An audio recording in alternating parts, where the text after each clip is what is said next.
চরণে আলতা দিয়ে দিচ্ছেন।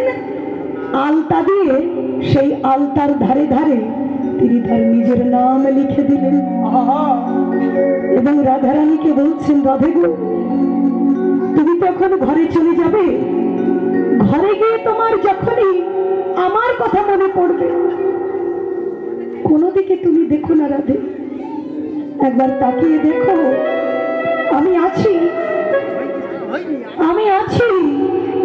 এই দাস রইল তোমার ওই চরণে, নিতাই ওই চরণে, দাসকে চরণ ছাড়া দাস রইল তোমার ওই চরণে, দাসকে চরণে ছাড়া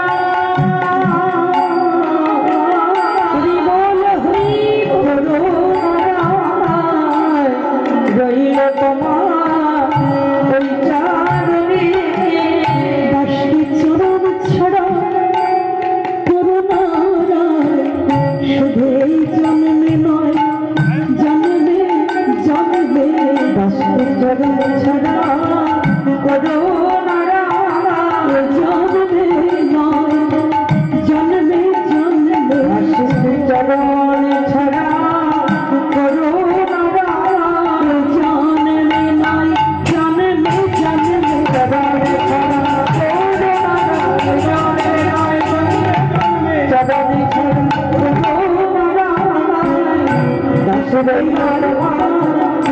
রাধারানীকে সখীরা নিয়ে যাচ্ছে, রাধারানীও কাঁদছেন, কৃষ্ণও কাঁদছেন।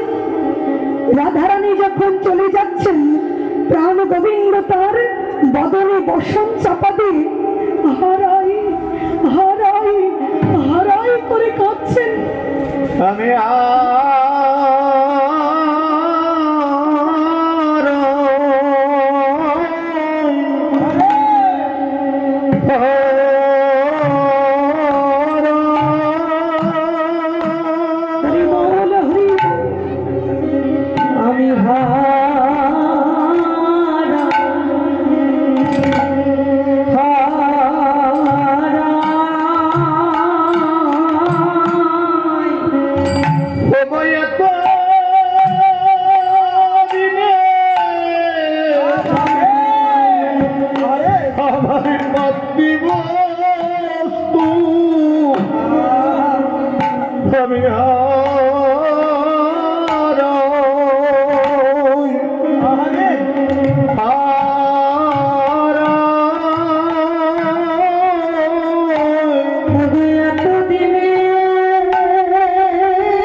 ওমা, আবার আপনারা 1 বছর অপেক্ষা করবেন, কেউ থাকবেন, কেউ থাকবেন না।